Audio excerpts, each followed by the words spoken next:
Otkad su počeli protesti, nama je za nekoliko hiljada porastao broj pratilaca na mrežama, upravo iz tog razloga, jer smo mi bili mediji koji je u fokus stavio upravo ovu temu, za razliku od ostalih lokalnih medija, što u Bačkoj Topoli, što u Subotici.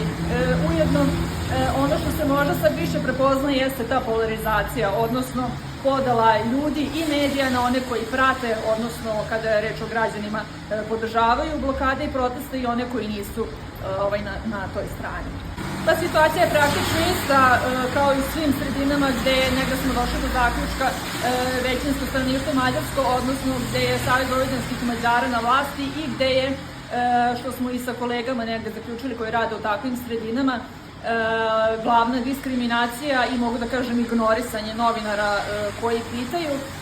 Dakle, i dalje komuniciramo posredstvom zahteva za pristup informacijama od javnog značaja. Kada je reč o održavanju sednice Skupštine opštine, onda možemo dobiti odgovore na određena pitanja.